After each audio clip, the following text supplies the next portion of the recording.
va bientôt rentrer dans la grotte. C'est vraiment énorme, hein. C'est une caverne en fait. C'est une grotte de lave, c'est un des plus grands réseaux du monde. Ce qui est quand même énorme. Donc on va rentrer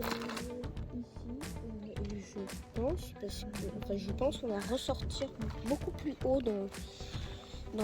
dans une forêt. Parce que en fait, on va rentrer ici et à un moment on sera dans la forêt. Ou alors non, là il y a un trafic, donc peut-être qu'on va monter en voiture dans la forêt. Enfin je sais pas, pour l'instant je ne sais pas trop comment ça va se dérouler. Mais je pense que ça va être vraiment bien puisqu'on a emporté une lampe.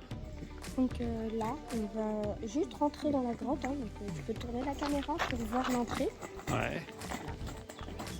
Je suis pas sûre que le guide nous laisse le temps de faire des vidéos, donc peut-être qu'on fera des montages sur photo pour expliquer. Donc là, on va passer dans une grotte. C'est assez spectaculaire. Je vais vous expliquer pourquoi le sol est extrêmement rugueux et plein d'espèces de petites boules soudées entre elles. Parce qu'en fait, quand la lave et que ça a commencé à refroidir et qu'il n'y avait plus de lave, ce qui restait en bas du tunnel, ça s'est refroidi progressivement, et donc il y avait des points qui étaient plus froids que d'autres, donc ça faisait un peu des endroits qui étaient plus solides que d'autres, et puisque le niveau il baissait, ça fait des espèces de boules avec la lave qui coulait entre, et à chaque fois ça descendait en niveau. Donc là il y a un deuxième étage, toujours c'est une grotte qui rejoint la grotte centrale. Voilà, là on voit une autre grotte qui part. Alors là le sol est tout plat, mais c'est normal, c'est parce que c'est très pentu là, et donc la lave elle coulait vite et elle n'a pas eu le temps de cristalliser petit à petit, enfin pas vraiment cristalliser, mais faire ces espèces de mini boules soudées entre elles. Donc là c'est tout plat, mais c'est normal.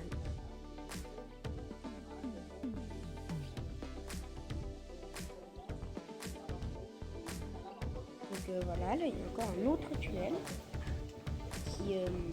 Ça c'est un petit tunnel avec un bloc qui l'a bouché et qui était du plafond là, qui s'est décroché, donc ça a coulé dans la lave et donc là on revoit le tunnel.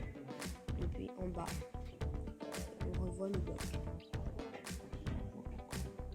on ne voit pas encore, bientôt on va le voir. Là on voit un truc à l'intérieur du tunnel. Ça le bloc.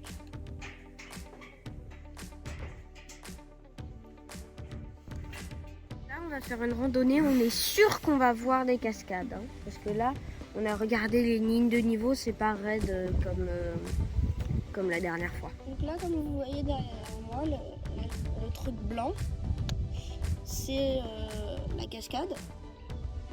Mais bon, elle est à sec.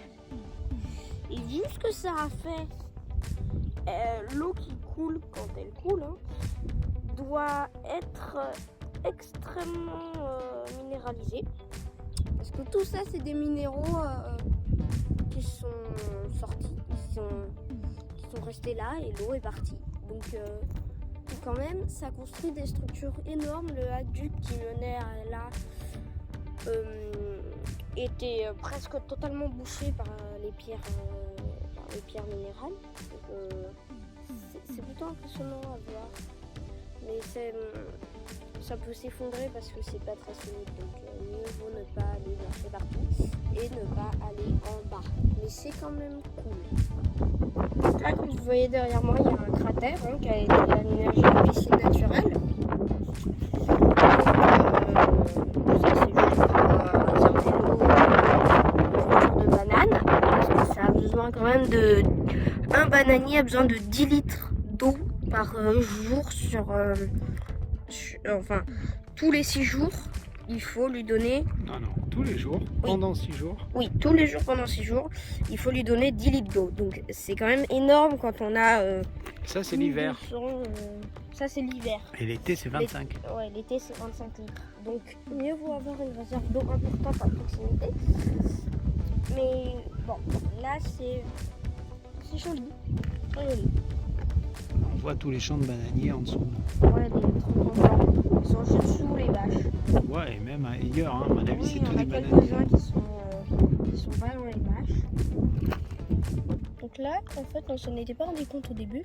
Tout ce que vous voyez derrière moi, comme les espèces de petits bâtonnets qui sortent de la pierre, en fait, c'est des fossiles, mais ils n'ont que quelques dizaines d'années.